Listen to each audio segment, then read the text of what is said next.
so welcome everybody. I guess I was more trying to get philosophical, but I guess my answer started out on a funny thing, just saying how I just walked down the stairs and then everyone just said exactly how they got here, literally, rather than more why they got here. But that's okay.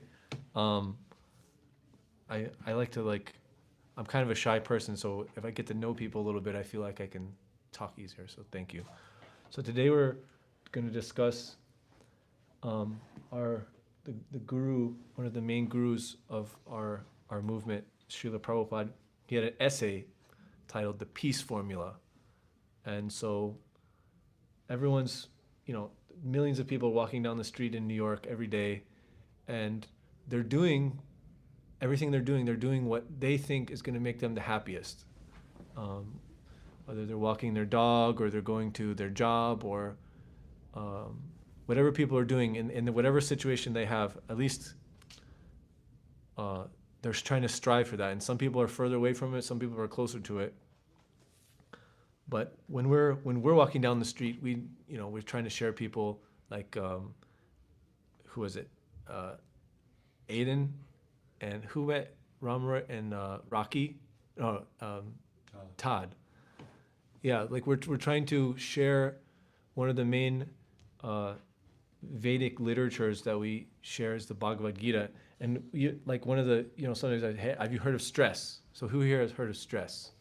And then we tell them, yeah, exactly. So it's like a very, very cheap question. But then we say, well, actually, this can help relieve someone of stress. This can actually help give someone peace. This book, this knowledge, this wisdom helps us become free from stress. So I want to, usually when you're talking to someone in the street, you're just talking for like a minute or two. You don't really have enough time to explain all these things. So you kind of just well, just trust me and take a look, read it. And if they trust you and they take it and they read it, then they can get the benefit. But now, if we have longer time to explain it, it can be explained for so many different angles for such a long time. But I just want to explain a little bit about it. And so one of the statements there, the Bhagavad Gita is essentially a conversation between Krishna and Arjuna. So Arjuna is in a very anxiety position. He's completely stressed out. He doesn't know what to do. And he's very worried. So he's turning to his friend Krishna, and they're on the preface of a battle. A battle's just about to begin. And Arjuna is the main general. Everything is on his shoulders. If he succeeds, then the whole thing will win. If he doesn't, if he's not able to do his duty, do his job, then it's all going to be a failure. And in that conversation, okay, so that's the very heavy conversation, Arjuna is being explained that you cannot have happiness without peace. So many people may be walking 9 million, 10 million, 20 million people in New York City are walking down the streets and they're trying to look for happiness. We're all trying to look for happiness doing what we're doing. But a necessary precursor is peace. And from my own life, when I graduated high school, I went to University of Michigan. And in my first year, I had this really big anxiety because when you're, at least from my experience, when you're in high school, it's kind of, is anyone in high school now? Everyone's 18 and older? Okay. So at least when you're in high school, maybe not in New York City, but in where I was from, it was kind of more sheltered. There's only maybe 1,000 people that went to the school. So you might not know everybody, but you pretty much recognized everyone's face and got a good idea of them, and you could have relationships with everyone. And growing up with people throughout, your 12 years going there, you kind of you maybe think you get things figured out a little bit, but then you go to college, then it's, at least for me, it was wow, now there's no way in this 4 years I'm going to meet all of these people, and every year, 20,000 people come again. And that's just the social angle of it. Then there's the physical angle of you're in school and then you're thinking, well, what do I have to do with my life? And I was in a lot of anxiety because I couldn't find the deep purpose or the inner motivation to kind of pursue the life that the inertia of my my previous life was bringing me into, and it was like causing me so much anxiety. I was looking for answers. I couldn't sleep. I was depressed, and I was looking for basically a way to live that it just didn't make sense to me. Okay, so what am I doing this for? I'm just going to study really hard in the school, going to go into a lot of debt to pay my student loans, and what am I going to get? Okay, I'm going to study hard, and then hopefully I'm going to get a degree, and then that degree I'll be able to go to an employer, and they'll see that I'm like hardworking, then they'll hire me. Okay, then I'll work hard for them, and then they'll give me some money, and then what am I going to do with the money? I'm going to get a house, and then I'm going to like, and it was just all like, well, why am I doing this? And so I was, one of the things that Srila Prabhupada says in the Gita is that disturbance is due to want of an ultimate goal. So without this ultimate goal, I was extremely stressful for a few years until I actually met the devotees, until I actually got some of this knowledge. And that definitely helped change my life and help. I mean, I finished school, I worked for a couple of years, and then I decided to become a monk full time. And it was because of this wisdom that came. And so I would say now, since that, my worst days of like experience are so much better than even my best days before. It's like completely night and day. Like I feel so much better because I feel like everything is aligned, and I've actually found peace. I've actually found happiness within this. And so I just kind of wanted to share where that comes from and how that works, at least for me. And hopefully it can help everyone else too. I'm sure everyone wants some peace and happiness. And so basically things start, or at least the discussion, I want to start it from the point of our desire. We all have different desires, and we have to fulfill those desires. But one of the first instructions that Krishna is telling to Arjuna is that if you have some desire and it becomes unfulfilled for too long, then that will change into anger. So who's ever had a desire that hasn't been fulfilled? Yeah, obviously. So if we become angry, anger is one of the quickest things to abruptly change our life. So many people are in prison, so many people are either fired from their job or completely messed up their relationship because of the sudden changes that anger can bring. And so we have to work on our desire if we want to be able to conquer over anger, if we want to actually have a steady life, if we actually want to have peace, then eventually we'll be able to have happiness. So some of our desires are actually unfulfillable. Some desires, just no matter how much we desire them, they won't be fulfilled. And like, let's say for example, I take the different parts of my body and somehow they all become independent of each other, and my hand all of a sudden decides, hey, why am I working so hard just to put food in the mouth? Why don't I just dissolve the food myself and try to eat it? Or why don't I just put the food in other places and we just forget about the stomach, we forget about the mouth, we just put it in your ears, put it in your eyes, put it on your skin, and then forget the stomach. The problem with that is that's not reality. The reality is if you put food in your stomach, then it nourishes everything. And so some desires are just unfulfillable due to just conflicting with reality. Some desires, mostly they're maybe we can fulfill them, but then there's a lot of conflict with others.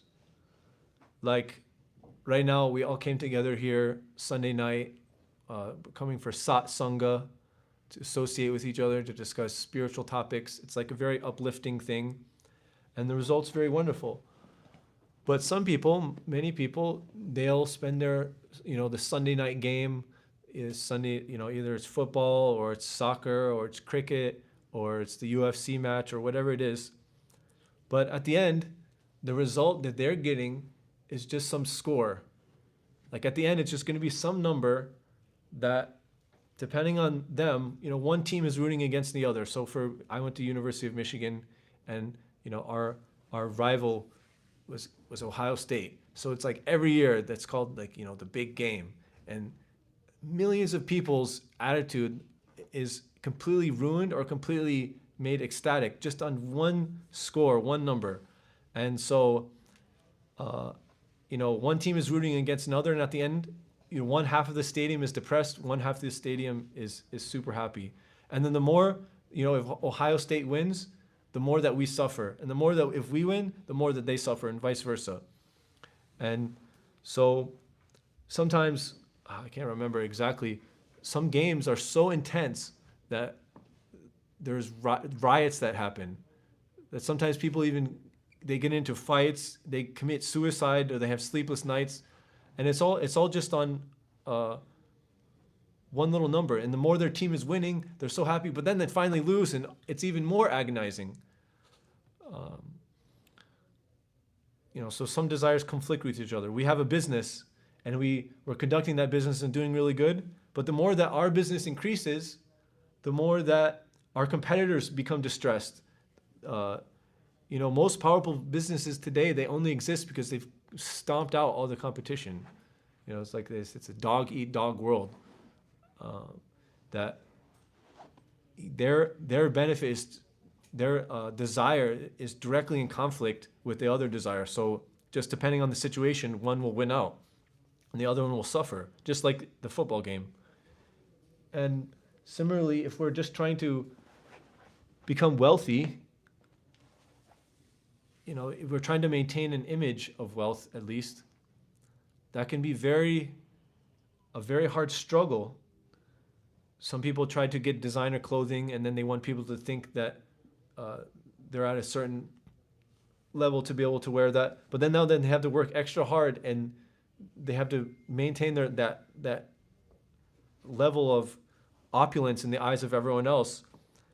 And then what to speak of if you're so wealthy, you don't even know if your friends are actually your friends, or they're just coming to get a buck off of you. If you're so wealthy, you're always worried, what will happen if someone's trying to steal all my wealth? Okay, is my financial advisor trying to cheat me? Is my lawyer trying to cheat me? Are my friends trying to cheat me? Are my parents trying to cheat me? Do I even have any friends? And so, another conflict, we have this nationalism. So a nation is built, but then everyone that's not a part of that nation is just in conflict with everyone else. And right now we're experiencing that really intensely with Israel versus Gaza. So there's all these different identities, these different desires, and everyone with different goals. But these are all different points of duality, and it can't unite everyone. It can only cause anxiety. It's not a point to actually be able to bring peace. So if we want peace, then we have to have desires that are both fulfillable and that actually can be shared with everyone. If there's something that causes a duality, then that's going to ruin any chance of it actually being able to produce peace. It's just going to produce war, in other words, in some shape or some form. And so Krishna is explaining in the Bhagavad Gita that beyond all the dualities that are causing the suffering and anxiety, there's actually a underlying unifying reality. But a word of caution that it's the unifying reality is not, it's not that we snuff out all duality, that all the difference and unique things and unique qualities just merge into a soup of just oneness. There's some philosophers that they'll say, oh, so all this duality is causing our problems, so therefore let's annihilate this individualism and just make everything one. Like, no, but it doesn't really work. Like if my finger hurts and I cut it off and that's my solution, or I have a headache and I cut it off, or like I'm sick and so I commit suicide or something like that. That doesn't solve the problem. At least I mean, maybe you could technically say, okay, my finger hurts and I chop it off and that solved my problem. But it's not really the sane way to deal with things. We don't want to simply merge all the dualities down into a single thing or into nothingness. But we have to come to a platform of unity in our diversity. And so there is a platform which all our unique qualities can come together and actually create resonance rather than disharmony. Like if you're near a pond and you chuck a pebble in the pond, it's going to ripple outwards all from that center point. But if someone else throws a pebble somewhere else, then the waves are going to hit each other and they're going to have constructive or deconstructive interference. They're going to interfere with each other and mess up the pattern. So that's like if we have different desires, we're chucking the pebbles in different parts of the pond and the waves are interlapping, and it's just creating a big pattern of disharmony. But if we want harmony, if everyone is like a LeBron James or something like that, and they can all throw the pebble in the exact same spot, then what we're going to get is harmony and cohesiveness with all the waves. They're going to get bigger and bigger and better. So the question is, how do we go beyond the dualities that we're seeing? There's so many dualities, like I was saying. Gaza versus Israel, Democrats versus Republicans, Ohio versus University of Michigan, men versus women, black versus white. There's just so many different dualities and different desires that if left unchecked and will create a division, will create a problem. So then we need to find a common center. If I say, okay, well, my common center, how about where I grew up? And that's like everyone that grew up where I grew up, that's, we're all going to be together. But then it makes our neighbors in the neighboring state or the neighboring city, then they're going to be in disharmony with that. Let's say, okay, well, then we'll expand it in our country, but then the disharmony between the other nations. Then you say we want the common center to actually be that we're humans. So we're, that we're all on the same level, we're all humans. But then there's actually disharmony between all the living entities in the environment and so many things, even if there's harmony within the humans. So we need to actually get to this common center. In the beginning, where that begins, is when we realize that all of us share the experience that we're consciousness, that we are conscious. Highest common denominator. Thank you. That's a nice way of saying it. The highest common denominator. Well, I would say this is the lowest common denominator, and we'll get to the highest common denominator. Because then it doesn't matter if you're from Israel or Gaza, or if you're Jewish or you're Muslim or Christian or atheist, or if you're white or you're black or male or female or whatever other gender, or if you went to University of Michigan or Ohio State, or if you're a beggar on the streets and you're Bill Gates. It doesn't matter. We all have a shared common ground at the core, that we all are conscious entities. And so this is the first level of unity beyond all this different diversity, that we can connect to each other. We can find some level of unity. But then the question is simply knowing that we're consciousness. It can only take us so far. We have a basis, but even though I know that I'm consciousness, I still need to act in a certain way. And like, just because I know that I'm not my body per se, or that I know that I'm not my car, like I know you guys many came in the subway today, or some people drove from New Jersey. Just because you know you're not your car doesn't mean you don't use your car. You still have to use your car. You have a place to go with your car. Just because we're not our clothes doesn't mean we're all going to walk around naked on the platform of unity, that we're all consciousness or something. That some people do that, but it's not something that everyone can maintain. So then it's still the question of how do we actually get that? We're searching for peace, and the question arises: what do we do to harmonize all our desires, to harmonize all these dualities? We're not our bodies. Okay, great. We're consciousness. Okay, great. So how to act? So the main, I guess the beginning of the highest common denominator, Krishna is explaining, this is just the second chapter of Bhagavad Gita, by the way. Most of this is that, I'll just quote it directly. A person who has given up all desire for sense gratification, who lives free from desires, who has given up all sense of proprietorship, devoid of false ego, they alone can attain real peace. A person who is not disturbed by the incessant flow of desires, which enter like rivers into the ocean, where the ocean is always being filled, but it remains still, they alone can achieve peace, and not the person who strives to satisfy such desires. So here it may seem a little paradoxical that how can we, in one sense, we have so many desires and things that we want to do, but then Krishna is saying, don't be disturbed by the desires. Don't act on the desires. Give up the desires for sense gratification. Live free from desires. It sounds impossible. And from our current state, it's definitely difficult. But if we see it through a certain light, then it becomes very easy. And one of the hints Krishna gives is that if we actually have a higher taste for something, then we can give up the lower taste. Like when we're all young, at least when I was young, I really loved to eat like a bunch of candy, like all the time. And if like my parents would let me, I'd probably just have candy for lunch or whatever. So, but then when you get older, you'll understand the value of having like a balanced diet and how that gives you strength. And I don't know where you guys are in your development of that, but like everyone's not eating candy all day, right? I mean, at least not.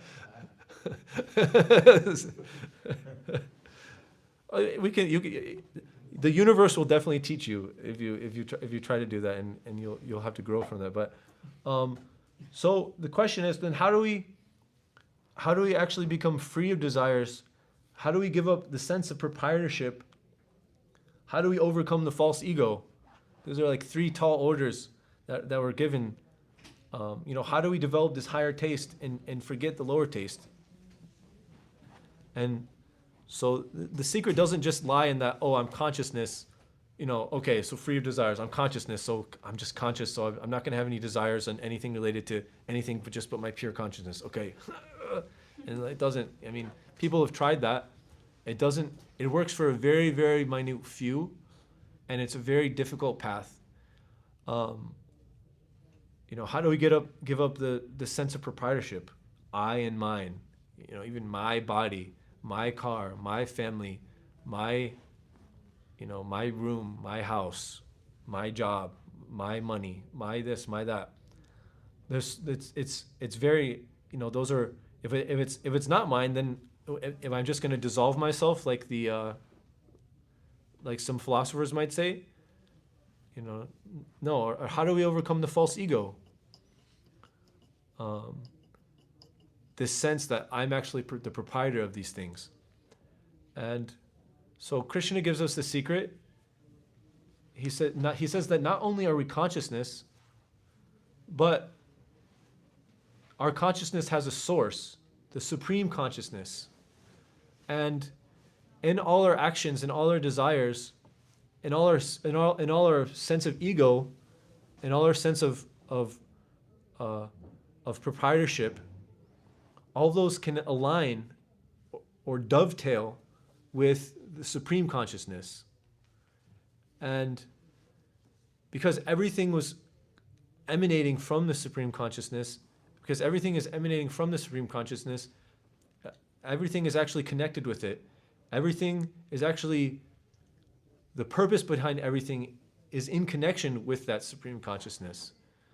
So if we are trying to have a desire to become happy, whatever desire we're trying to achieve, if we act to fulfill the desires of the supreme consciousness, if we act and dovetail our desires with those higher desires, then it's like, instead of trying to swim up the river, you just get in the floaty tube and you float downstream. You don't even need to try. You're already moving. And what to speak of if you start paddling or you have a little engine or something, you can go very fast. Everything's very easy. And instead of thinking, this is my body, this is my harmonium, these are my clothes, and this is my room, this is my house, these are my toys, that we can understand that actually no, that's an illusion. We came here with nothing, we're going to leave with nothing, and actually the proprietor of all these things ultimately is from the thing that created it. Or if we have our sense of false ego, I'm the enjoyer, I'm the doer. That's a very subtle, difficult thing to dissolve in our quest for happiness. The false ego is the thing that will make us the most angry if our desires aren't fulfilled. That because I am this, therefore I deserve this. Therefore, if I don't get this, then something's wrong with the world, and I need to be angry about that and change it. But if we understand that we're a part of the Supreme Consciousness, and our natural function is to be dovetailed with that Supreme Consciousness, that the ultimate doer, we're just an instrument in the scope of in the hands of the Supreme Consciousness, then there's no longer this sense of I and mine. Then people have many different names for the Supreme Consciousness. The Vedic view is very wonderful, and how it delineates Bhagavan, or God, or the Supreme Consciousness, or we say Krishna. Krishna means all attractive. That's this mantra we chant has 3 different names. So Krishna means all attractive. So Krishna is actually the source of all beautiful things that we want to experience. And in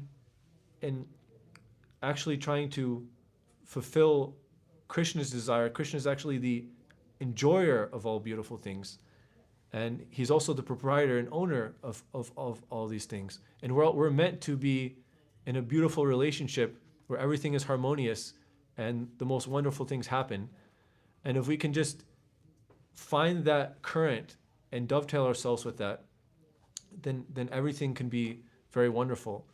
Like I said in the beginning, disturbance is due to want of an ultimate goal. But when one gets the realization that Krishna is the enjoyer, that Krishna is the proprietor, and that ultimately that means he's our best friend, then with a steady mind, we can bring about peace. But if we're engaged without a relationship with the Supreme Consciousness, our consciousness is delaminated from that. Our consciousness is separated from that. It's like a spark coming from the fire. The spark will just phase out. And certainly that there will be a lot of distress. There will be no possibility of peace. No matter how much we try to tell ourselves or not, it's just not possible. And so, but everything can actually be dovetailed into that Krishna consciousness. Like even this, like anything that we do, like this microphone, it's some sort of material thing. And even though I'm consciousness, I'm supposed to be dovetailing my consciousness with the Supreme Consciousness, you may not think it has anything to do with material things, but actually it can envelop all material things. Even this microphone, if someone's using the microphone to try to instigate people to fight another kind of people, or try to fulfill their desire in whatever way, then they're just using it in their own selfish consciousness, their own individual consciousness. But if someone's using this microphone to try to dovetail people into the consciousness of the Supreme, then it's perfectly used and it actually becomes spiritualized. And the same can happen if we're just eating for the sake of we want to enjoy what we're eating and we want to get energy so we can do something, but that something is just a material act, then it's like we're separated, we're that spark out of the fire. But then if even our eating is dovetailed with the Supreme, and our eating becomes an act of yoga, or trying to nourish our body is not our own body, but it's just an instrument, a tool that's meant to be dovetailed into the Supreme, then even eating, even sleeping actually become yoga. Like a car needs gas, a car needs to go to the mechanic every now and then. Our bodies need sleep. And if we're using our bodies in service to the Supreme Consciousness, then even sleeping becomes a service. Then even 24 hours a day, our entire existence can completely be dovetailed in that. And it can just keep going deeper and deeper and deeper. So that's kind of the science of Krishna consciousness that we are trying to practice here and trying to teach and trying to learn in this center. And so we tell people, because not many are focused on this. Like there's not, at least at the University of Michigan, there's not like a department of dovetailing your consciousness with the Supreme Consciousness. So we tell people this is the knowledge you don't get in college. It's the secret. It's the art of how to manifest your life in such a way that honestly you just get nothing but more and more happiness. And even if like now in my going through this, I've since 2013, it's 2025, 10 12 years in this practice.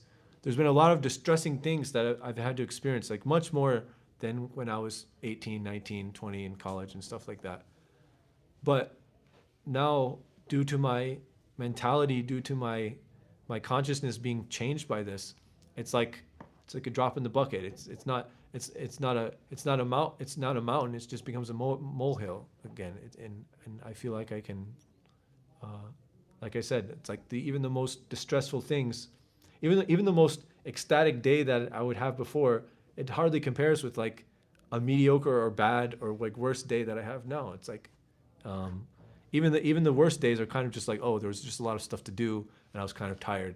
But like still at the end of the day, it's like I was completely ecstatic with everything that happened, and I go to sleep, very, very happily.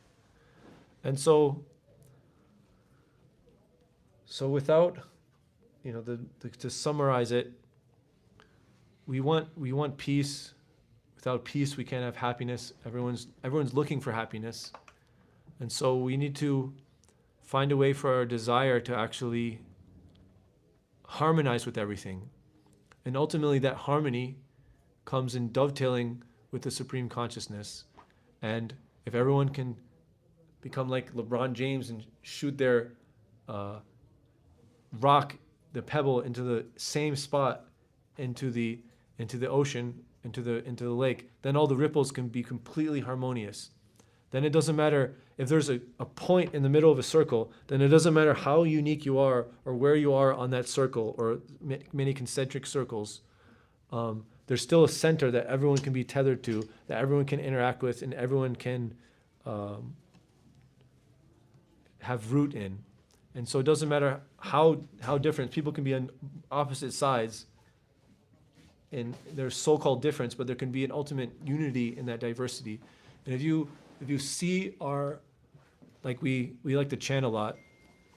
If you come to chant with us, our chanting is one way that it's like a meditation, it's like a prayer, it's like yoga, it's music, it's so many different things. But the main idea is we're just trying to get our consciousness changed to dovetail with the Supreme Consciousness. That's ultimately what this prayer means. And you can see, you go, there's people that are young, there's people that are old, there's men, there's women, there's black, white, any kind of difference that may seem different externally. I don't think you'll see many other groups that are actually like that. But it can be seen practically daily if people are actually dovetailing their consciousness with the Supreme Consciousness, then things like racism and sexism, and now if everyone's been on the NTA trains lately, now they're saying about ageism, and it all dissolves away in the fact that ultimately we're all consciousness and we're all meant to be dovetailed in the Supreme Consciousness, and we're actually doing that. Then we're all the happy campers going down together, floating on the tubes down the river, and merrily, merrily, merrily, life is but a dream. So that's a little bit about the philosophy in Bhagavad Gita, and I was kind of monologuing. A lot of the times I like to have more of a dialogue, but I guess maybe we can, if anyone has any like questions or challenges or comments, it would be nice to hear from you all.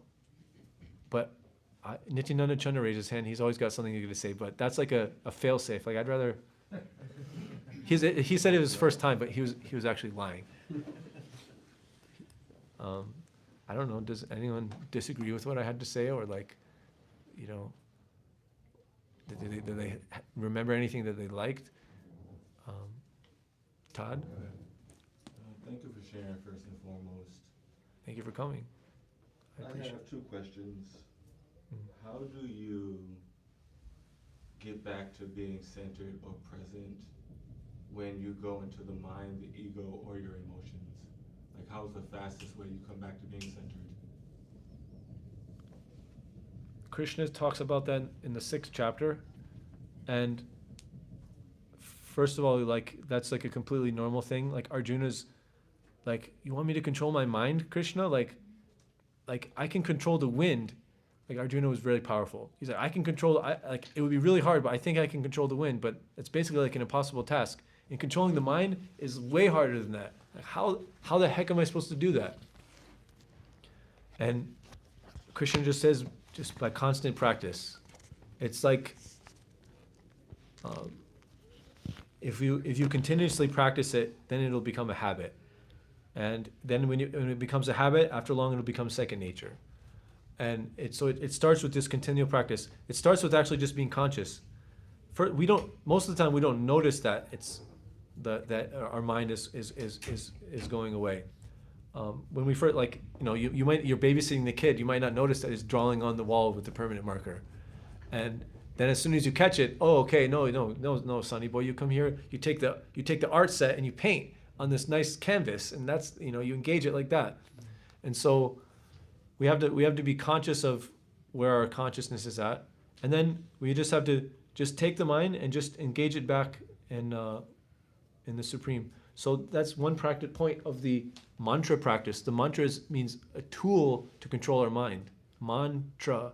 So our mind is going somewhere else, and we can take the mantra and all the knowledge we know about the mantra and all the meditation we've done at, you know, it's like mind, that won't make you happy. Like this will make you happy. Just try this. And it's a perennial struggle, but it gets easier with practice, and ultimately, when the mind actually gets the higher taste, when it really experiences, oh yeah, actually that is really nice. Like when the kid finally learns how to paint nicely and can like make art happen on the canvas, or for example, then it's like very satisfied. It doesn't find the need to like, you know, throw a tantrum and write over all the walls. And so the quickest, easiest way, definitely chanting the mantra. I mean, being around people that are also themselves fixed in that, I would say that's probably the easiest way, because as soon as you're going somewhere else, then you're going to be influenced by whatever consciousness is there, and you're going to have your own inertia of consciousness, and that's going to take you somewhere. So it's going to be harder to like dig out of that. But if you're around a bunch of people that they're all trying to do that, then it becomes very easy. That's the easiest way. You said you had 2 questions, right? That makes sense. Thank you for sharing that. What is your relationship like with your emotions today, and how do you process and express them in a healthy way? What is my relationship with my emotions, and how do I process them in a healthy way? Well, again, it's like a lot of people aren't aware of them. I try to be aware of my emotions, like we were talking about anger. So we can think about the roots of some of these emotions, where do they come from. So if I'm angry, then a way to process it for me is not to just like, okay, I'm angry and just pent it up. I think I was probably used to do that. I know a lot of people that do that.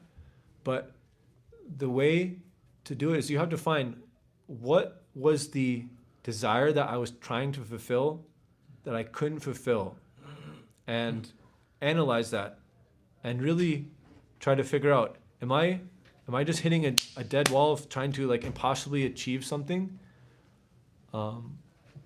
Sometimes we might be angry for a simple reason. It's okay. I just have to try again, and this is a very mundane example, but okay. So let's say you're playing a video game, and Mario just died. Okay, just like try again. You can get really upset, or previously, okay, so Ohio State beat Michigan. That was happening a lot when I was in college, which is like depressing for me. And so if now I could tell myself, it's like, just analyze it. Does it really affect you? Like, is that really a part of who you are? Trying to analyze what is that desire, and then you can, if you can actually successfully do that, then all the anger is just like, okay, it dissipates. Then there's proper ways to utilize our emotions. One of we call them acharyas, or past gurus. They wrote a few songs about how to actually engage even our emotional flare-ups in different things, our lust or our anger or our greed, how to actually engage them in Krishna consciousness. So it's like, if we're feeling like greedy, we should try to feel greedy to get, the association of as many devotees as we can, for example. Or, if we're feeling angry, in other words, all these emotions can be properly dovetailed, or can be dealt with at the root rather than the fruit. Yeah. Hare Krishna. Hare Krishna. Okay, some other hands were shooting up. Yes, I came in a little later, so I don't know your name. Well, If you could introduce yourself and how you came to be here, and then ask your question. I came to be here, I guess, just through serendipity. Cool. I want to say that I'm glad that I walked in here at the time that I did, because you were saying so many things about duality, and I was speaking with, I guess, a former almost Krishna devotee, and we were having a discussion about. Long story short, I just want to say thank you for giving this. Thank you for coming. Of course, it just like It's a lot better to talk to people than the four walls. So much of what you were saying, it was resonating, and I wanted to ask you, because you are reaching a higher level of consciousness, do you ever feel so exposed being outside, being around people who don't share that same like-mindedness of appreciating Krishna, appreciating God?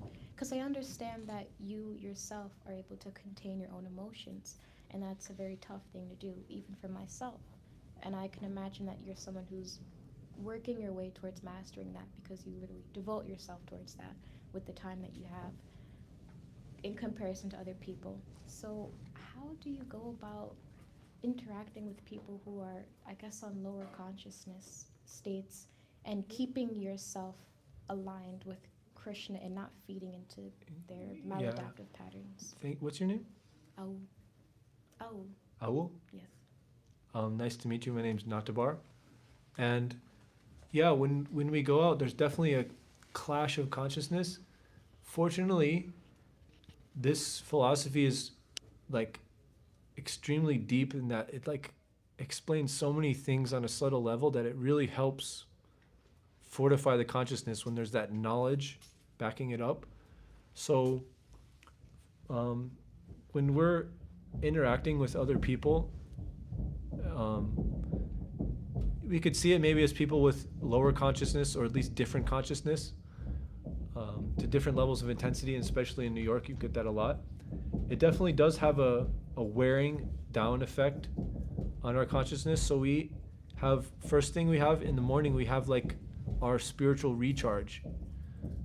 There's a special time of the day in the early morning before the sun rises, when most people are asleep, that it's much easier to uplift and refine our consciousness. So the first thing we do is just basically charge up in the morning. And there's a very nice thing, like we're trying to control our mind, like Arjuna says in the Bhagavad Gita. It's very, very difficult. But there's a secret given to us by the masters. I'm not a master by any chance. I'm still a neophyte. I'm just trying to follow what the masters are, the advice that they've given. And to the extent that I'm following it, it's working. And so I trust in the process. And one of the things that they're saying is that the best way to actually control your mind, does everyone want to hear this? Yes. The best way to control your mind is to always engage it in thinking of the welfare of others. So repeat after me. The best way to control your mind The The best best way to control your mind is to always engage it is is to to always engage it in thinking of the welfare of others. in thinking of the welfare of others. Yeah. How do we always think of how to benefit others? See, one problem of duality is that it becomes me versus you, right? Whatever, in whatever form. Doesn't matter if I'm playing a video game, then it's like the other guy. Even when I'm playing a solo video game, then it's like, am I like the top person in the world at that or not? And it's like, or if I'm in a sport, it's the other team. If I'm, okay, so I'm trying to get into a relationship, then I'm like, am I getting the most beautiful partner? Or then it's me versus my partner sometimes, and it's always me versus them. But if we flip that and we think, how can I do the most benefit for them? Then it's a beautiful unifying force. That doesn't matter where it is, what it is. If I'm always thinking about how to do the benefit for others, then my mind is always in that higher consciousness. Then even if someone comes that's in a lower consciousness, that they may be in a bad mood, and I have my bad moods sometimes, if they're coming in that, but I'm thinking, how can I benefit this person? Then it's almost like it doesn't matter. It's like a great example is this: is a mother is always thinking of how to benefit their child. And even the child's, getting poo everywhere and crying all the time and doing all these things, that doesn't really affect the mother. Of course, the mother might get a little tired and a little this and a little that, but they fight through it because they're always trying to think of actually how to benefit that child. And so if I'm there and I'm seeing people with materialistic attitudes, with maybe demeaning attitudes, with all these other things, I just think, I'm just trying to, first of all, appreciate and execute the desires of, the people that I take that I look up to, and I'm trying to make them happy, and I'm trying to dovetail my consciousness with the Supreme Consciousness, and I'm just trying to extend that to everyone else. So if they don't want it, I can almost just ignore them. Okay, you don't want it, then there's not much use to our interaction, and if they want to discuss it, then I'm very happy. And so then whatever interaction I'm going is it's either there's not much going on, or it's just win. So, the last half of that was making sense. It was helping me understand from your point of view. How do you, like you personally, or what you've been taught, how do you know when to continue helping the person to reach a higher consciousness, or how do you know when to just give up and try to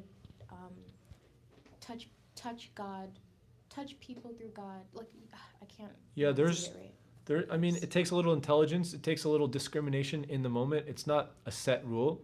Mm-hmm. It's kind of like when you're just having you're having a conversation with someone. How do you know when to end the conversation? Sometimes it just gets to the point where they're not. Even if you're talking to a friend, you're talking to an acquaintance, you're talking to someone, you can tell when like the conversation's over. It's like, okay, bye now. You can also tell when people are, maybe they're trying to attack something, or maybe they're so caught up in their own thing that there's just nothing you can say, nothing you can do that will actually progress the relationship, that will progress the consciousness. And that's, once you've seen it enough, you can kind of, okay, at this point, thank you very much. I don't think we're really going to get farther in this conversation. I've got a lot of other people that I want to talk to. You just have to disengage, and it just takes a little bit of discrimination, I guess, to kind of perceive that situation. It's like I can't really help you, and you can't really help me in this situation, so I'm just going to have to disengage. And we can always, there's many subtle things we can do. Even if just praying for someone or meditating for someone, that does have an effect in the subtle reality. And anyone that, if the more people are situated in dovetailing their consciousness with the Supreme, the more situating Krishna consciousness, the more even just ambient effect they'll have on the consciousness of those around them. Like the great masters like Srila Prabhupada and all the great masters, they had a very strong effect on people around them. I could say many things, many stories about that, but it's already getting a little later, so maybe we could, if anyone else has discussion or questions or, okay, Nityananda Chandra is saying, now time is flowing, so we'll turn it over to him. Thank you for those answers, by the way. Thank you. So thank you, everyone. Thank you, Natabar.